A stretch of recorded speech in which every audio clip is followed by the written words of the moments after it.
Hola, ¿qué tal? Repasaremos algunos conceptos básicos de HTML que ya habíamos visto en clase la primera semana. Sin embargo, pues todavía no teníamos a todos nuestros compañeros presentes. Lo haremos de la manera más clara y sencilla posible y de la forma también más breve. Bueno, como habíamos mencionado alguna vez, HTML es un lenguaje de marcado de hipertexto. Por sus siglas en inglés, HTML sería Hypertext Markup Language. HTML es el lenguaje marcado de hipertexto que se utiliza para el diseño de páginas web. HTML también es un desarrollo original de Tim Berners-Lee que se lanzó en 1991. Tim Berners-Lee o Tim John Berners-Lee, conocido como Tim Berners-Lee finalmente, es un científico de la computación británica conocido por ser el padre de la World Wide Web. Tim Berners-Lee estableció la primera comunicación entre un cliente y un servidor usando el protocolo HTTP en noviembre de 1989. El protocolo HTTP es el protocolo que se utiliza para servir páginas web y sus iniciales son por Hypertext Transfer Protocol. Esta sería la primera página que se creó y que trataba de seguir el proyecto de World Wide Web.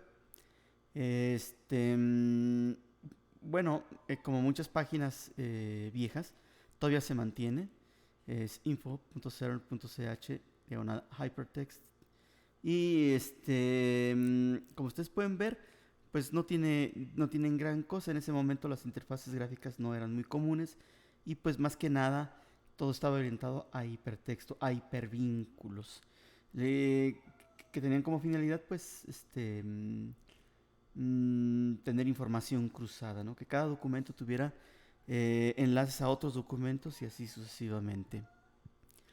¿Qué es el World Wide Web Consortium? Bueno, el World Wide Web Consortium es un consorcio internacional que actualmente emite las recomendaciones y estándares de todas las tecnologías web. El World Wide Web Consortium pues asegura el crecimiento de la World Wide Web a largo plazo. Fue creado en 1994 y está dirigido por Tim Berners-Lee, precisamente el creador original de la UR o Uniform Resource Locator. Él fue el que diseñó la forma de pues de servir páginas web mediante un URL, un dominio. También fue el creador del protocolo Hypertext Transfer Protocol, HTTP, y del HTML, Hypertext Markup Language, lenguaje de marcado de hipertexto. Son las principales tecnologías sobre las que se basa la web. Esta sería la línea de tiempo de HTML de izquierda a derecha. Como vemos, en 1991 se lanza la primera versión de HTML 1.0, el lenguaje que nos sirve para diseñar páginas web. En 1995 se lanza la versión 2.0 junto con el lenguaje de scripts JavaScript. La razón por la que se lanzó JavaScript y que fue hecho precisamente por el navegador que imperaba en esa época, que era el Netscape, fue porque ese mismo año Microsoft lanzó una oferta de navegador que es el Internet Explorer, que muchos de ustedes ya conocieron, y pues Netscape lo que hizo fue lanzar un lenguaje de scripts, así como Microsoft lanzó el Visual Basic Script o VBScript. Finalmente VBScript pues no prosperó mucho, en parte porque los demás navegadores no quisieron adoptar ese lenguaje. JavaScript sí, porque fue adoptado por todos los navegadores, incluyendo el Internet Explorer de Microsoft. En la parte de arriba, como ustedes ven, no lo había mencionado, pero HTML fue creado basándose en un lenguaje de marcado de hipertexto que se lanzó en 1970, el Standard Generalized Markup Language o SGML. Fue un desarrollo de IBM que empezó en los 60s, a mediados de los 60s, y finalmente en el 70 se lanzó. Pero es un lenguaje de, como su nombre lo dice, generalizado, de uso general. Y se requería un lenguaje pues de uso más particular, en este caso de diseño de páginas web. Por eso es que surgió el HTML. En 1997 surge la versión 3.2 de HTML y al mismo tiempo es lanzada la versión 1 de hojas de estilo en cascada, o CSS por su nombre en inglés, Cascade Style Sheets.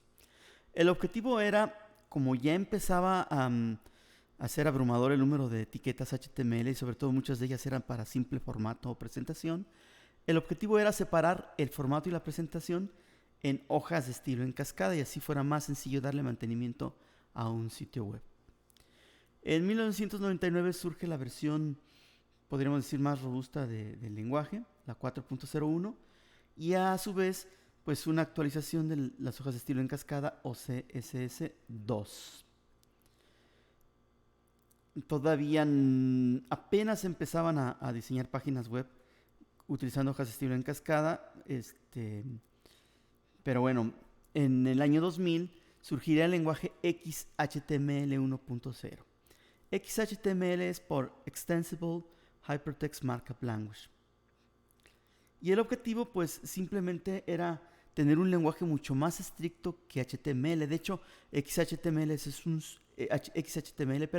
es un subconjunto, podríamos decir, de HTML con un menor número de etiquetas porque XHTML se orientaría solamente a aquellas etiquetas de contenido, no de presentación o formato, las cuales pues se manejarían con hojas de estilo en cascada. También diremos, aunque ahorita hayamos mencionado, porque generalmente se cree que XHTML fue un subconjunto de HTML porque tenía menos etiquetas, pero básicamente en cuanto a reglas estrictas, pues este lenguaje se basó en el XML o Extensible Markup Language. XML es un lenguaje de marcado extensible. Eso quiere decir que con XML yo puedo generar otros lenguajes o podemos crear otros lenguajes que sean pues muy particulares a cierta actividad. XML surgió en 1998 y en XHTML en el 2000, ya basándose precisamente en este nuevo lenguaje extensible XML. Se dice que XML es un lenguaje para hacer aplicaciones, pero básicamente, como acabamos de mencionar, pues sirve para definir lenguajes de marcado muy particulares. En el 2002 surge la versión XHTML 1.1, que sería la más robusta, junto con la versión 3 de hojas de estilo en cascada, Cascade Style Sheets. Con el tiempo, pues ya casi nadie menciona lo de Cascade, simplemente Style Sheets u hojas de estilo.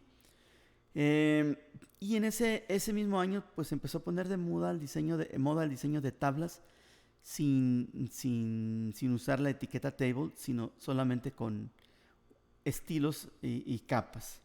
Pero bueno, de eso ya hablaremos más adelante. Posteriormente regresaríamos al diseño de tablas de la manera convencional. En el 2004 se forma el grupo What WG Draft. Era un grupo que no estaba muy conforme con la recomendación XHTML, pues XHTML, al ser demasiado estricta, pues quitaba un poquito de tiempo para el diseño. Se perdía mucho tiempo en el diseño por estar revisando que se cumpliera al 100% de la recomendación de XHTML. Este grupo entonces propugnaba porque no fuera tan estricta la recomendación de XHTML. Además, XHTML abusaba de capas. Todo era capas. Y lo que pretendía el What WG Draft, este equipo o este grupo, era que el lenguaje fuera más semántico, es decir, que hubiera más etiquetas, pero ya con un significado más semántico.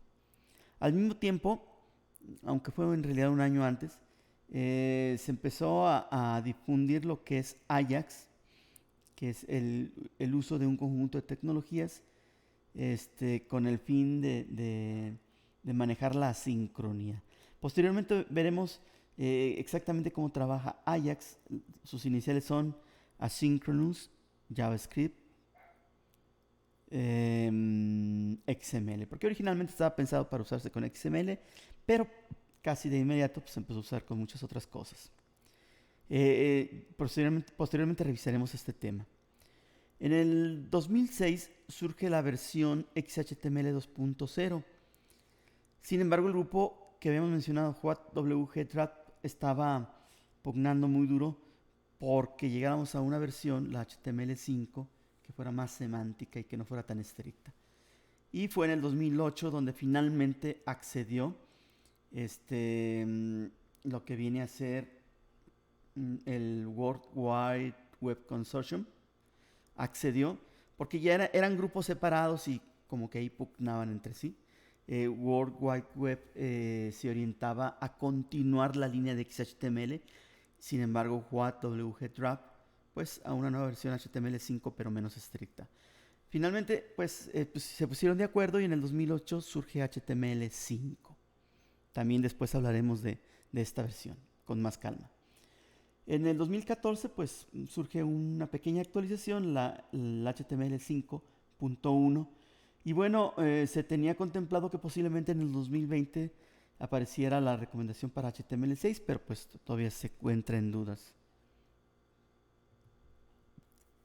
Bueno, es un lenguaje de marcado de hipertexto HTML y básicamente se basa en el uso de etiquetas o elementos. En inglés también se les llama a veces selectors, pero es lo mismo. Cuando hablemos de etiquetas, elementos o selectores o selectors, estaremos hablando de la misma cosa. Esta sería la estructura de todo elemento o selector o etiqueta o tag en inglés HTML. Es decir, habrá una etiqueta de apertura, como aquí ustedes ven la etiqueta P, y una etiqueta de cierre, la diagonal P. Entre ambas etiquetas, una etiqueta como ven va entre menor que y mayor que. La etiqueta de cierre siempre lleva una diagonal. Entre ambas etiquetas pues va el contenido, en este caso un texto que esto es un párrafo. Este elemento o selector o etiqueta pues define párrafos dentro de un documento HTML. Opcionalmente también los elementos pueden tener atributos, como aquí el atributo class y con un valor, class igual a importante. Pero bueno, también después hablaremos de este tipo de atributos, ¿no? Bueno, hay elementos que son estructurales, que definen la estructura del documento, no su contenido, no lo que va a visualizar el navegador. Por ejemplo, es una etiqueta estructural, meta con el atributo charSet, y lo que busca esta etiqueta pues es definir el juego de caracteres a utilizar. En nuestra región pues es UTF-8. Una etiqueta meta también generalmente maneja información sobre el documento. Puede haber varias etiquetas metas con diferentes atributos. En este caso, esta versión o esta opción pues define el juego de caracteres UTF-8. Una etiqueta como esta o un elemento como esta no tiene contenido. Si se fijan, no tiene una etiqueta de cierre, no tiene contenido. Ese tipo de elementos se les conoce como elementos vacíos y por lo tanto pues no hay un cierre para ese tipo de elementos. Los elementos estructurales más importantes en HTML son los que vemos en esta diapositiva.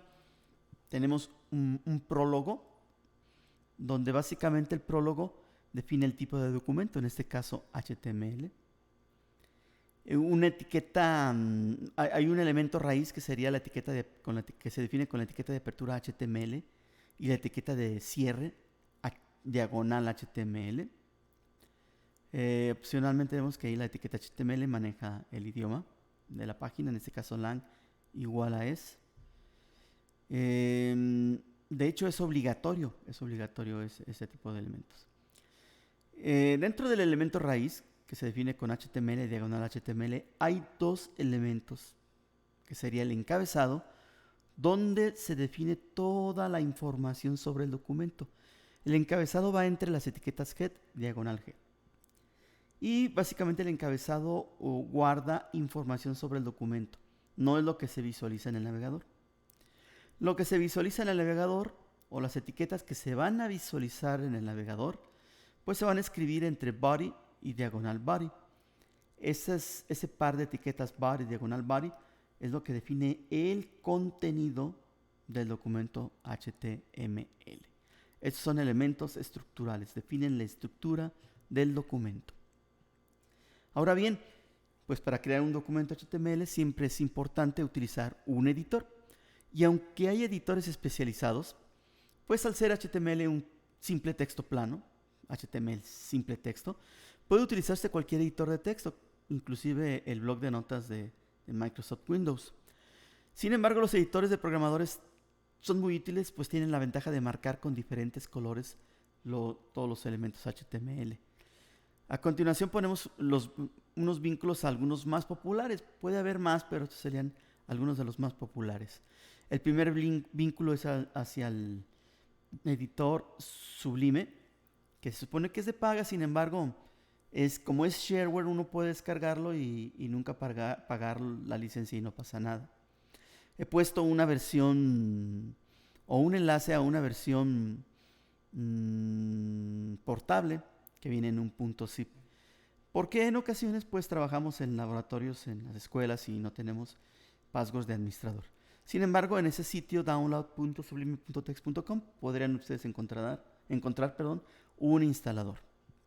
Y luego ahí refiero en el siguiente vínculo el Notepad++ o Notepad++, que es un bloc de notas muy sencillo de usar para programadores, que también nos colorea con diferentes colores las palabras reservadas. Sirve para múltiples lenguajes de programación, o en este caso el lenguaje HTML.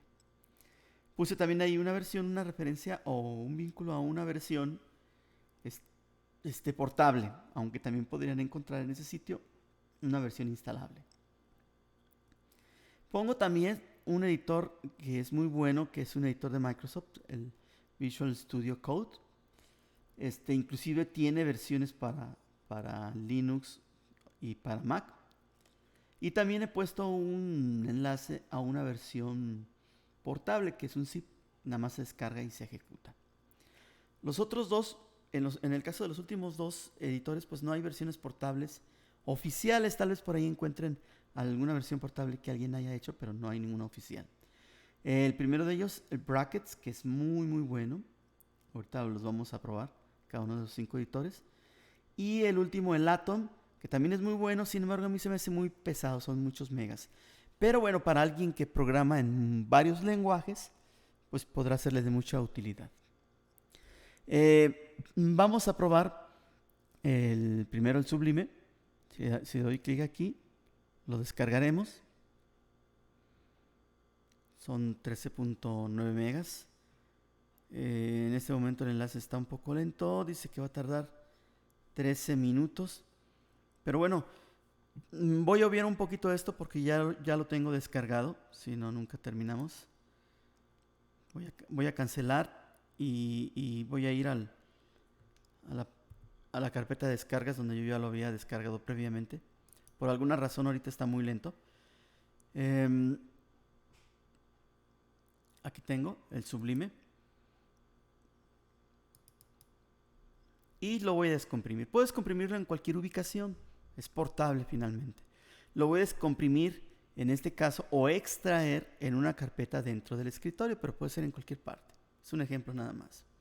Le pongo extraer y aquí en lugar de downloads le voy a poner desktop, que es el escritorio, y dentro de una carpeta que se va a llamar Sublime. Aceptar, ahí está.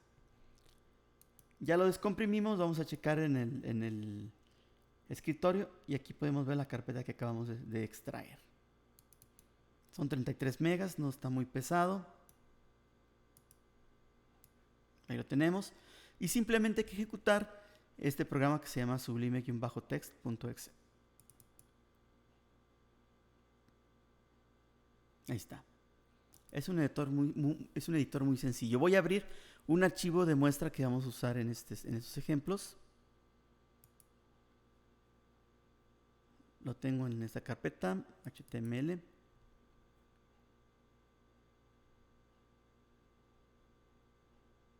Ese que dice ejemplo completo. Ahí está.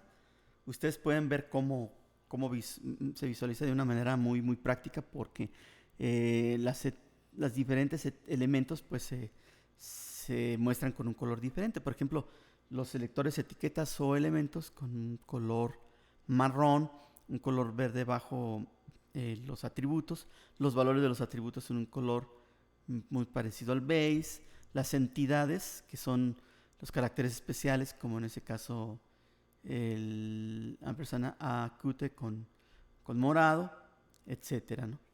En este editor, bueno, yo puedo ampliar el texto con la tecla control y el scroll del mouse al tamaño que yo quiera. Ahí está, muy sencillo de utilizar. El siguiente editor sería el Notepad++, también lo voy a descargar. Esperemos si no tarde mucho. Este está más pequeño, 2.9 megas.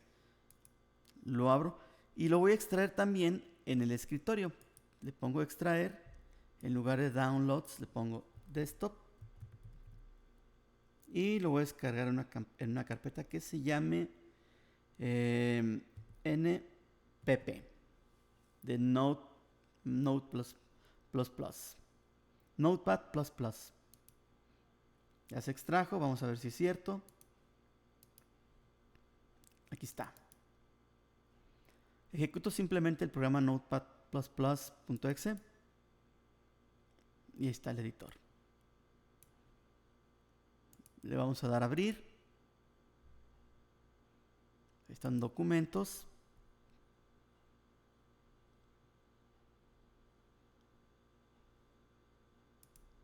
Perdón, ya que se me movió. En documentos, la carpeta CC419, HTML y otra vez el ejemplo completo. Ahí está.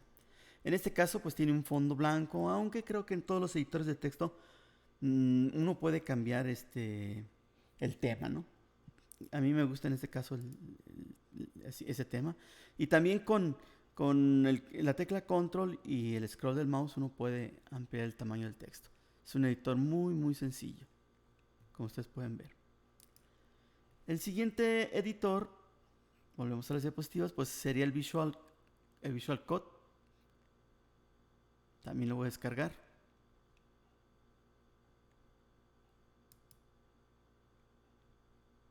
Así, permítanme, déjenme. Me voy aquí a modo presentación porque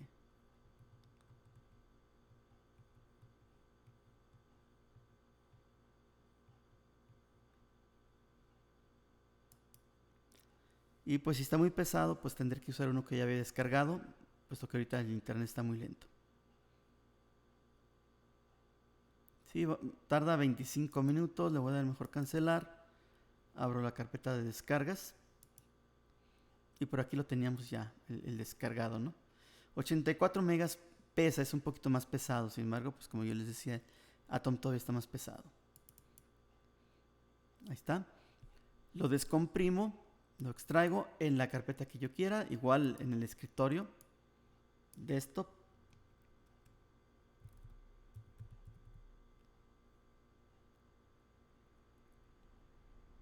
Y la carpeta le vamos a llamar VS Code, Visual Studio Code. Aceptar. Son más megas, pero bueno, también sirve para múltiples lenguajes. Entonces alguien que sea programador de varios lenguajes también le va a ser de mucha utilidad. Me voy al escritorio y aquí veremos una carpeta que ya se creó, VS Code, y dentro pues hay un ejecutable code.exe. Lo corremos. Ahí está. Se abrió un documento porque en el perfil seguramente se había grabado este documento. Ya tengo yo una versión instalada y pues se abrió, pero pues es similar al anterior, ¿no? Como ustedes ven, también en este caso, para hacer más grande el tamaño del texto no sería con control scroll, sino con control más para hacer más grande, o con control menos para hacer más pequeño. También muy práctico este editor. Últimamente a muchos les gusta utilizarlo. Y Microsoft, que últimamente está tratando de desarrollar productos para todas las plataformas, pues lo ofrece tanto para Windows, Mac y Linux. Lo cerramos y regresamos a las diapositivas. El siguiente editor pues sería el Brackets. hay que bajar al instalador. Yo ya lo tengo instalado y lo voy a ejecutar simplemente. Por ahí ya les dejé el link. Brackets. Se usa mucho en la escuela, de hecho en muchos laboratorios está instalado. Error abriendo el archivo, pues es que trata de abrir archivos recientes, pero pues no están, ¿no? Vamos a abrir uno de los que están ahí, abrir en esa carpeta HTML y le pongo ejemplo completo y ahí está. También muy práctico. Igual aquí no es con control scroll, sino también con control más o con control menos para el tamaño del texto. Este es Brackets, también muy bueno, es completamente gratuito.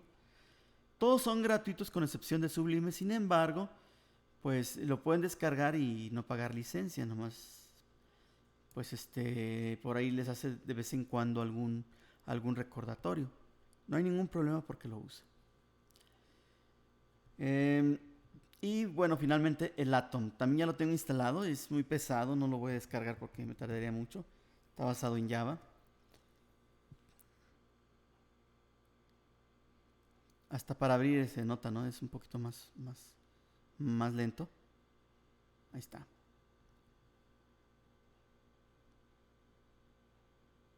Vamos a cerrar esta ventana. Y vamos a abrir uno de los documentos que ya habíamos abierto. New file, no, le puse new file, perdón. Open file. Entre la carpeta HTML, ejemplo completo, y ahí está.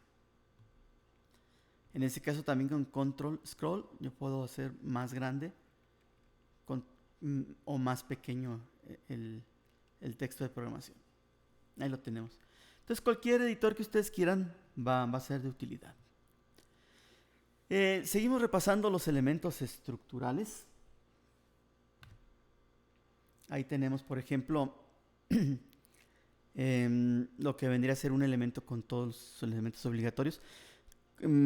La primera línea es el prólogo y no es obligatorio, aparece ahí en gris, pero solo sirve para indicar a un validador que se trata de un documento HTML, es decir, en realidad solamente me serviría por si quisiera validarlo en alguna página validadora o con algún programa validador.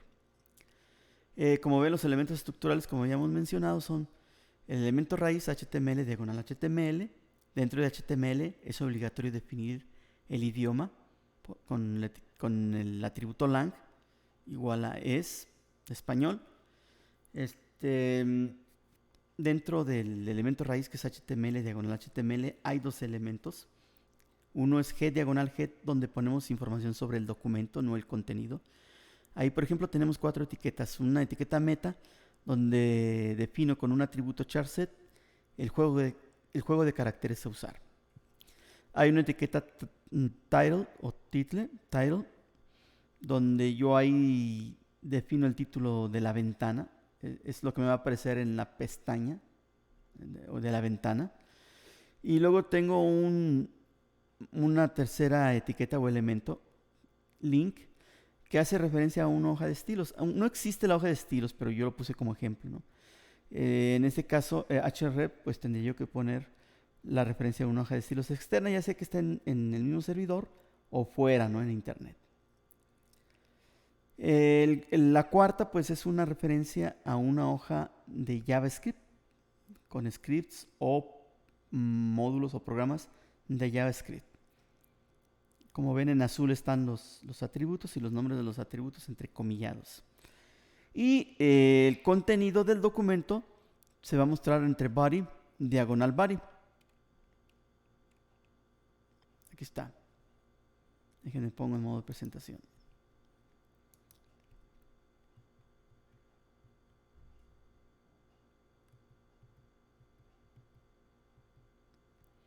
Entre body y diagonal body iría todo el contenido del documento. Es lo que se visualizaría en el navegador. Ahí puse un comentario nada más que dice contenido del documento. Los comentarios no son renderizados por el navegador.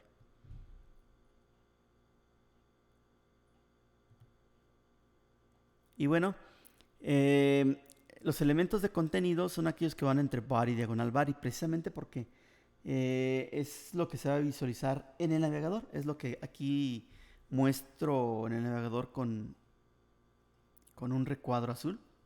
Esto. y entre bar y diagonal bar irían los elementos, etiquetas o selectores, pues que me muestren esto en el renderizado del navegador. Dentro de los elementos de contenido hay unos que se llaman elementos de bloque.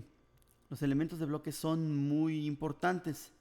Los elementos de bloque ocupan todo el espacio del elemento, de su elemento padre o contenedor, creando así un bloque. Implican generalmente saltos de renglón antes y después de su aparición. Y bueno, el objetivo de un elemento de bloque es contener a otros elementos, básicamente. Son los de los elementos más importantes, los elementos de bloque. Aquí pongo algunos ejemplos. Pongo P, diagonal P, H1, H2, H3, H4, H5, H6, que son encabezados, y elementos div. Estos tres tipos de elementos, P y todos los H's y div, se comportan de una manera muy similar y son esencialmente párrafos. Aunque por cuestión de semántica, pues traten de significar cosas diferentes, pero son esencialmente párrafos. Y luego vienen los elementos de listas y las listas en sí, ¿no? Una lista que vendría a ser como en Word el equivalente a las viñetas, estaría definida entre UL diagonal UL. Y cada elemento de esa lista iría entre LI diagonal LI. Viene de list item. Hay elementos de formularios también de bloque como form, diagonal form. Está la línea horizontal HR, que lo que me muestra es una simple línea horizontal fea. Pero bueno, se puede modificar mediante estilos, veremos más adelante.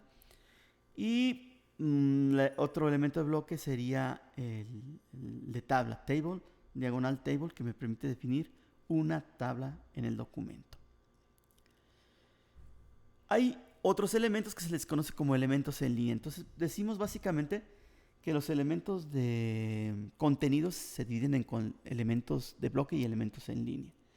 Los elementos en línea son aquellos que van a ser contenidos dentro de un elemento de bloque, generalmente. Tenemos, por ejemplo, los hipervínculos con A diagonal A para definir un vínculo hacia alguna otra parte del documento o hacia otra parte o hacia otra página web. El elemento IMG o etiqueta IMG para definir imágenes dentro del documento.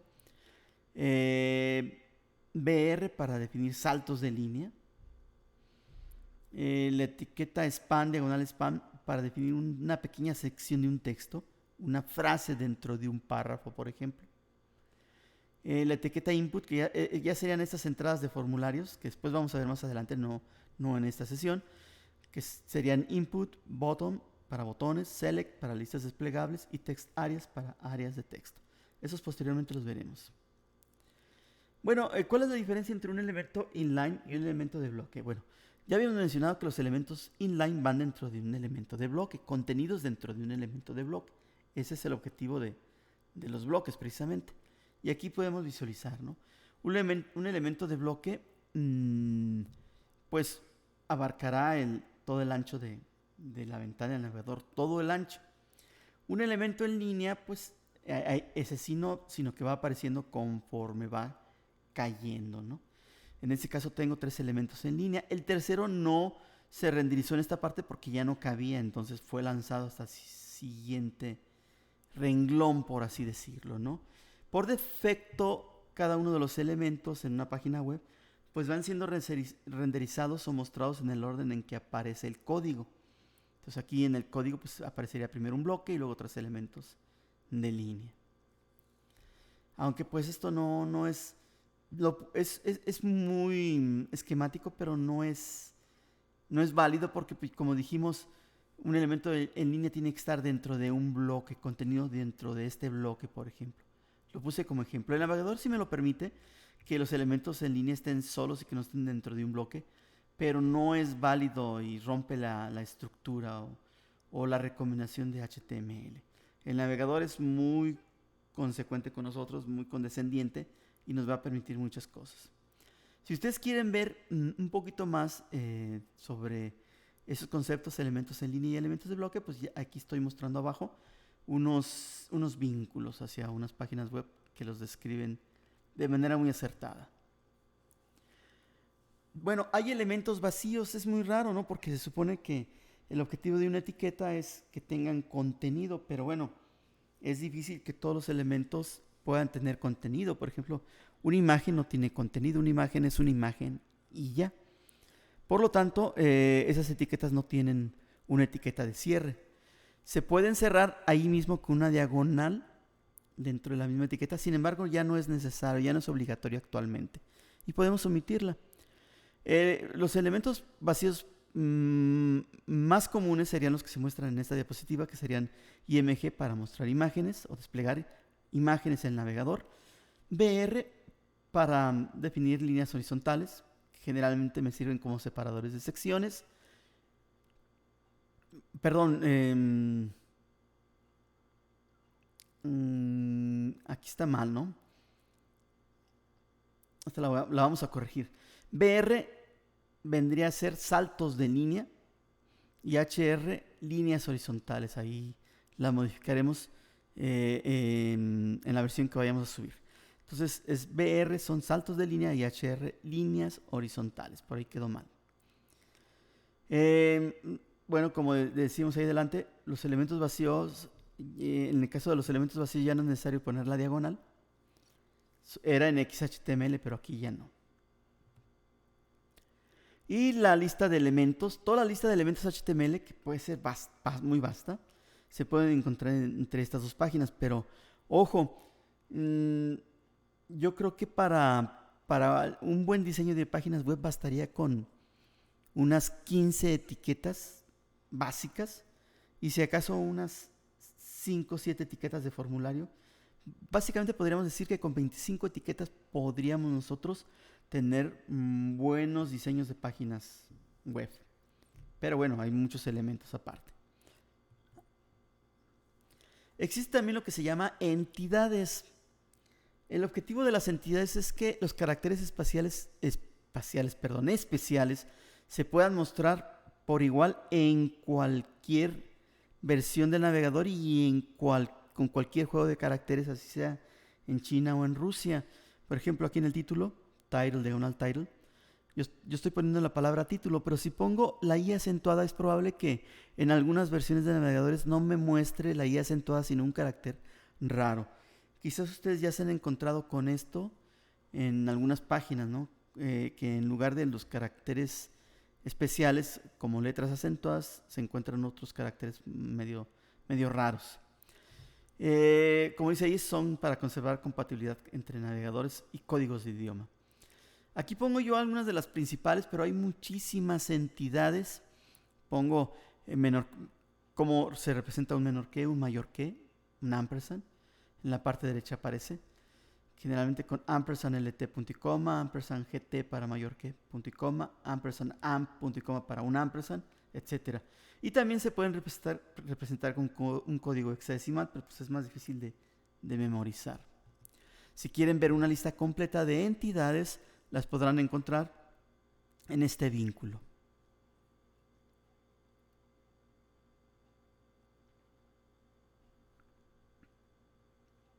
A continuación, les muestro un documento HTML mínimo, que vendría a ser el equivalente en lenguaje C a hacer un programa que tenga toda la estructura básica, que tenga int main, que abra las llaves, pero que inmediatamente las cierre, es decir, que no tenga nada, ¿no?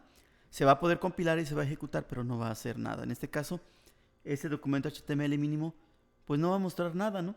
Porque dentro de body, diagonal body, no hay nada que mostrar. Sin embargo, es válido y se podría validar con algún validador, como más adelante vamos a poder ver, ¿no? Los elementos en rojo son los obligatorios. El elemento raíz HTML diagonal HTML, HTML con su respectivo atributo lang, G diagonal head, dentro de la cual solamente hay un obligatorio que sería title diagonal title y body diagonal body. Los que están en rojo son los únicos elementos obligatorios. Y bueno, vamos a platicar de los elementos que ya habíamos mencionado acá, o que ya habíamos listado.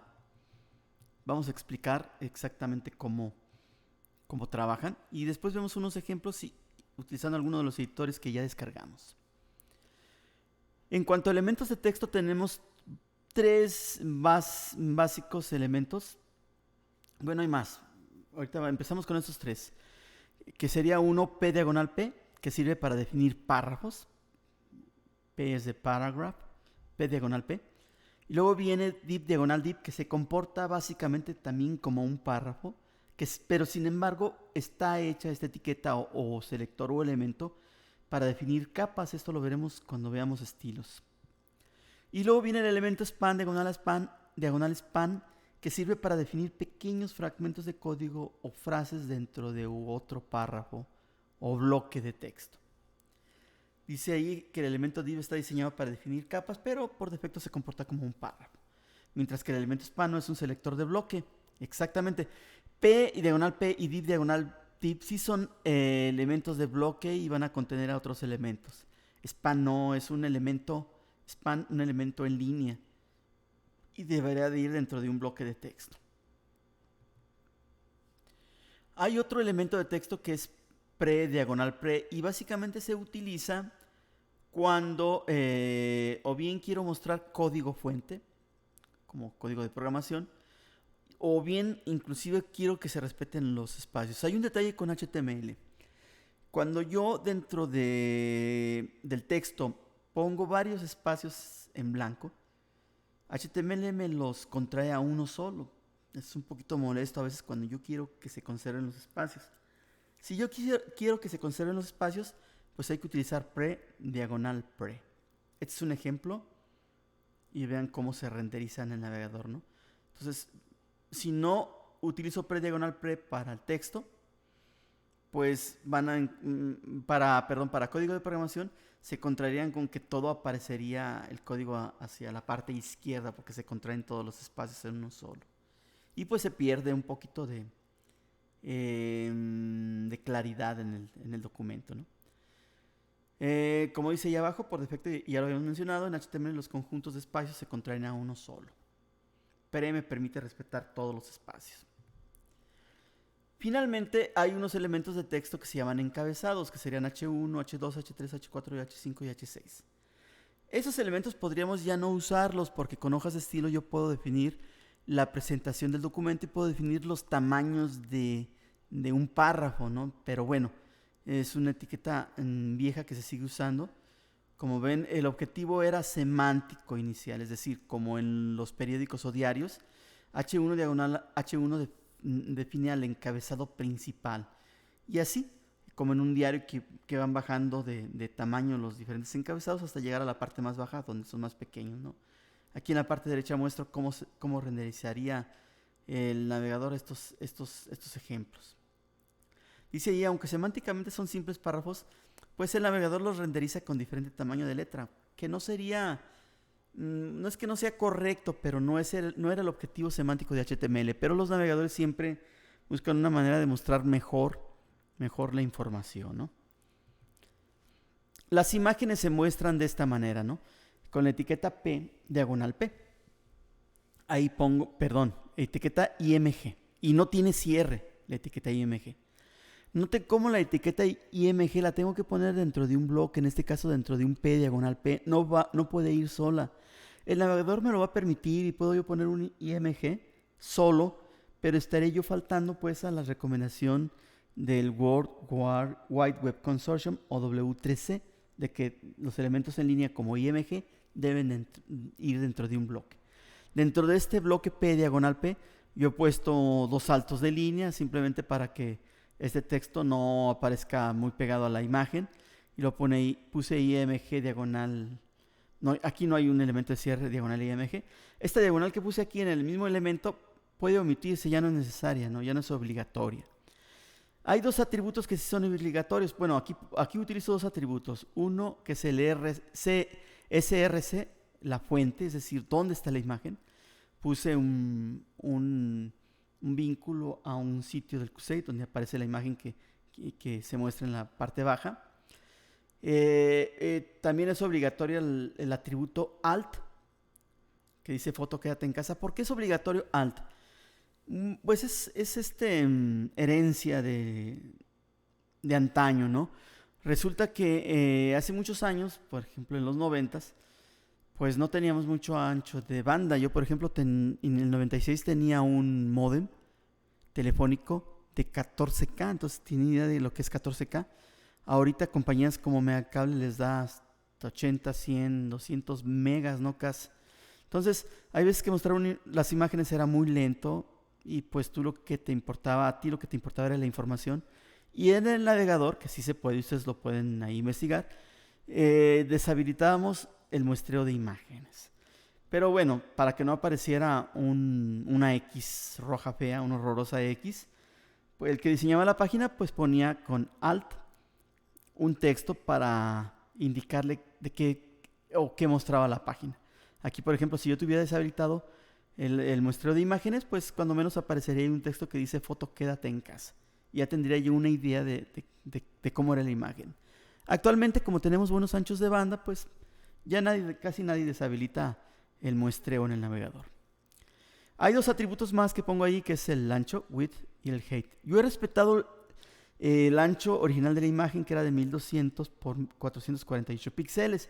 Pero bueno, estos dos atributos pueden servir para redimensionarla. Por ejemplo, a la mitad, si en lugar de 1200 le pongo 600, y height en lugar de 448, 224. Aquí estamos mostrando la imagen tal cual, pero pudiéramos redimensionarla. Repito, los únicos atributos obligatorios en IMG serían SRC y Alt. Width y height no. Y hay otros como border, si yo quisiera que la imagen tuviera un borde, pero tampoco es obligatorio. Bueno, tengo un ejemplo de imágenes. Dejamos pendiente ahí un poquito esta diapositiva. Y me voy a la página donde tengo algunos ejemplos que voy a poner cuya liga voy a poner en la descripción de abajo del video.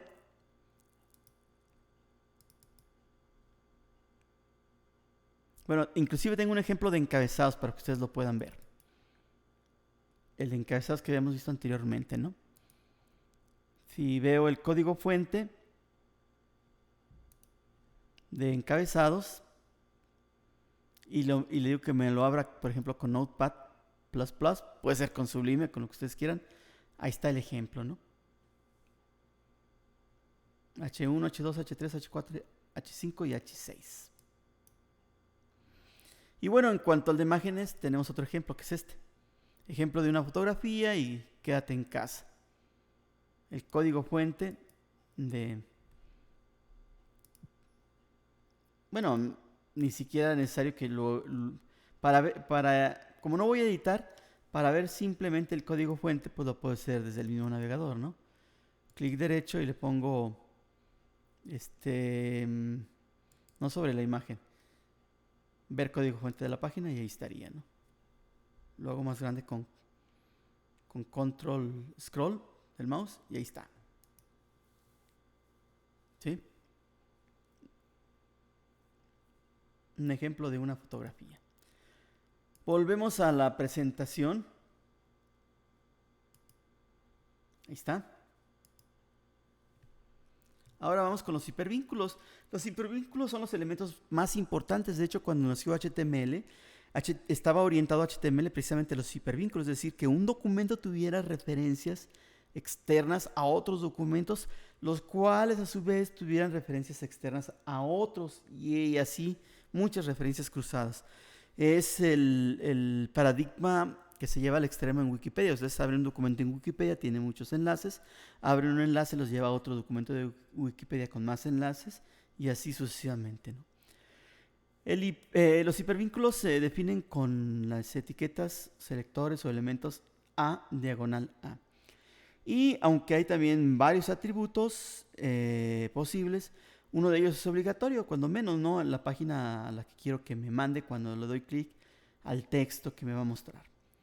Ahí le digo que la página a la que quiero que me mande sería http con href http://www.udg.mx. Pero lo que me va a mostrar este elemento pues sería el texto, la página de la universidad. Noten cómo la acentuada se escribe con la entidad ampersand a acute o acute punto y coma. Vemos de nuevo, me regreso aquí al a un ejemplo bueno, de este no tengo ejemplo, pero lo vemos después en el ejemplo completo. Aquí sí en el ejemplo completo sí debe venir. Aquí está, ¿no? Ejemplos de hipervínculos que me llevan a otro sitio. Regresamos a las diapositivas entonces. Esos son los hipervínculos. La etiqueta A diagonal A, la historia de por qué se llama así es porque originalmente se pensó en el término anchor o ancla. Por eso es la A. Luego vienen las listas. Las listas se definen con UL diagonal UL. Hay varios tipos de listas. Serían UL diagonal OL. UL son por las palabras unordered list o listas desordenadas, que originalmente me muestran el texto con viñetas que yo puedo indicar, ya sean pequeños cuadrados, ya sean pequeños círculos y también pequeños círculos rellenos. Como ven aquí yo no lo estoy definiendo porque pues ya no se permite. Si yo quiero definir qué tipo de viñetas voy a usar, pues tendría que usar hojas de estilo, que va a ser un tema que vamos a ver un poco más adelante. UL diagonal UL. Existe también OL diagonal OL, order list y diagonal order list, donde yo puedo definir que las listas aparezcan numeradas 1, 2, 3, 4, 5 o con incisos A, B, C, D, E o numerales latinos I, doble I, triple I, etc. También ya no se utiliza mucho porque pues se pueden definir con estilos. Por lo tanto, pues ya no es necesario definir OL, sino con UL diagonal UL es suficiente y con estilos yo modifico su comportamiento. Esa es una lista. Cada lista puede tener varios elementos de lista que van entre las etiquetas LI diagonal LI.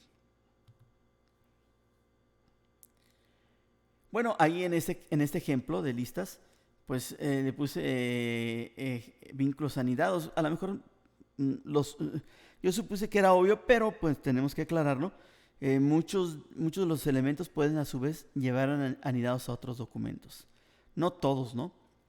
Pero, por ejemplo, los elementos en línea no pueden anidar a otros documentos porque esos van contenidos dentro de un bloque. Pero sí, un bloque puede contener a otro bloque, por ejemplo, ¿no? En este caso, el elemento LI pues contiene hipervínculos, ¿no? Tengo ahí vínculos hacia Google, a Facebook y a la UDG. Ese ejemplo de hipervínculos, déjame ver si lo tengo. Ahí no lo tengo, pero sí está en el ejemplo completo los hipervínculos. Aquí está, es este mismo.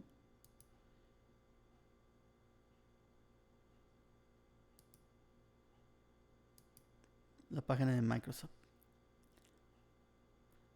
Vean cómo en el renderizado pues ya aparece bien el acento. No puede fallarnos. ¿Por qué no nos va a fallar y siempre va a aparecer acentuada? Sea el China, sea Rusia, sea el juego de caracteres que sea el navegador que sea. Bueno, sencillamente porque aquí lo definimos con una entidad. Por ejemplo, aquí ampersand acute punto y coma. Resulta un poco molesto a veces tener que usar entidades porque pues a veces no nos las podemos aprender todas. Con el tiempo sí. Pero bueno, existen por ahí programitas que nos permiten que no nos preocupemos por ello. Es decir, yo puedo poner acentos y caracteres especiales como la ñ. Y finalmente corremos el programita y nos lo modifica el HTML para que aparezcan entidades. Las tablas. Las tablas se definen con la etiqueta table, diagonal table. Una tabla básicamente se compone de filas, las cuales se componen de celdas. Aquí no podemos decir que una tabla está compuesta por filas y columnas porque pues no es necesariamente cierto, ¿no? Se compone de filas entre tr, diagonal tr, es la abreviación de table row, y cada fila por celdas entre td y diagonal t. De hecho, pues la abreviación de td es table data o table data. Aquí tenemos un ejemplo. Puse en la primera fila cantante, título y año. Y bueno, puse dos ejemplos de cantantes. Bob Dylan con un título de un álbum que se llama Blonde on Blonde, que se publicó en 1966, igual con los Beatles, su primer álbum oficial, Please Please Me, de 1962. Y vean más o menos cómo se definen las tablas, ¿no? Aquí le tuve que poner un borde porque si no, no iba a aparecer borde. Pero ya los bordes ya no se deben de visualizar o definir de esta manera. Para eso sí existen los estilos. Pero bueno, en este caso me permite esta libertad como ejemplo. Bueno, este ejemplo sí lo tenemos acá en los códigos, en los pequeños ejemplitos, en el de tablas. Aquí está, ¿no? Aquí puse un cantante más, un álbum de los Rolling Stones que se llama Let It Bleed de 1900. Y ahí me equivoqué, no es de 1965, sino de 1969. ¿Sí? Vemos el código fuente para que vean que es el mismo prácticamente. Ahí está. Simplemente un comentario que habla sobre, aclara que el atributo border está obsoleto y se debe de especificar con un estilo, pero bueno, lo puse nada más para que se pudiera visualizar la tabla. Un párrafo que dice 3 discos de los 60 y luego ya la tabla. Así es como se define una tabla. Bueno, el siguiente elemento, bueno, ya serían todos, serían los básicos. Fíjense bien, tablas, listas, hipervínculos, imágenes y textos. Y bueno, cuando vimos textos por ahí, mencionamos también lo que son los saltos de línea, aunque aquí no hubo una diapositiva para los saltos de línea. Y en el ejemplo que vamos a ver ahorita, vamos a ver también las líneas horizontales. Nos vamos a donde tenemos el código, ejemplo completo, y aquí está, ¿no? Esta es una línea horizontal, abarca, fíjense cómo es un bloque, abarca todo lo ancho del documento. Y si vemos el código fuente, aquí está, ¿no? Es HR espacio diagonal, aunque dijimos que en los elementos vacíos ya no era necesario este cierre, esta diagonal. Aquí está, ¿no?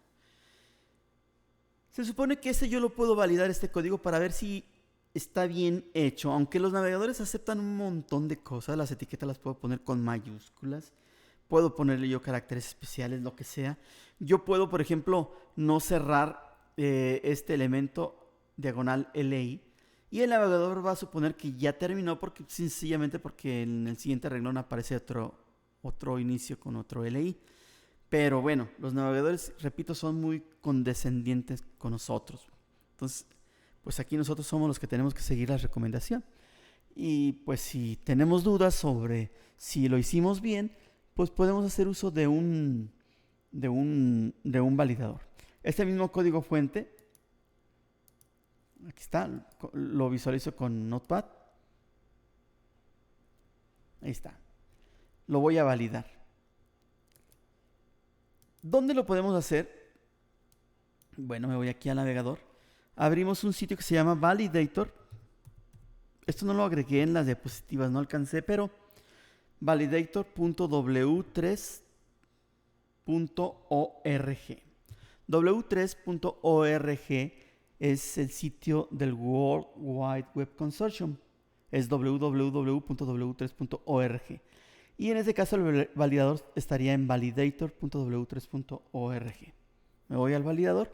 Hay 3 formas de validar HTML, o no nada más HTML, puede ser XML, puede ser XHTML, pero nosotros, como pusimos al inicio del documento una etiqueta que dice doctype y dijimos que era HTML, pues lo va a validar contra HTML, no contra otras tecnologías web.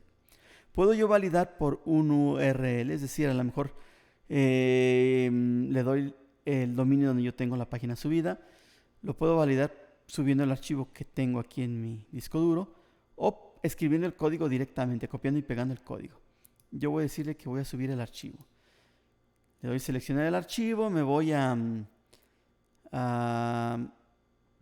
documentos, ahí tengo la carpeta cc419 HTML y ejemplo completo es el que quiero validar, a ver si no tengo ningún error. Seguramente habrá uno, pero vamos a ver. Casi estoy seguro que habrá uno y solo uno. Ahí está, ¿no? Dice error. aquí abajo. El atributo border en el elemento table está obsoleto, lo que habíamos comentado, ¿no? En lugar de eso hay que utilizar hojas de estilo en cascada, sin embargo esto lo vamos a ver en un tema posterior. Entonces lo tendría que quitar para que resultara válido, ¿no? Lo voy a quitar temporalmente y después lo vuelvo a poner. Abro el documento.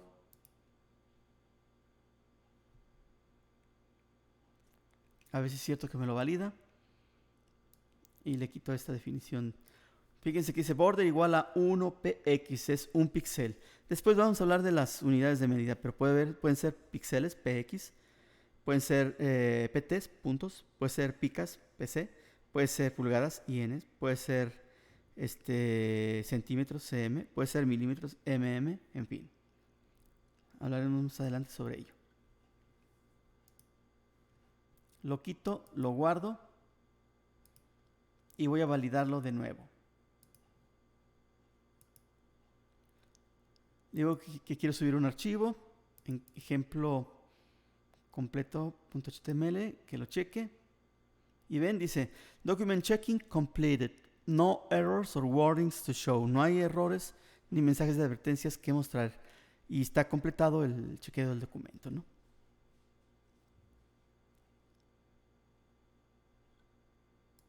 Bueno, pues aquí terminan las diapositivas. Espero que hagan esos ejemplos. Yo les voy a subir estos pequeños ejemplos que puse en un zip en la descripción del video.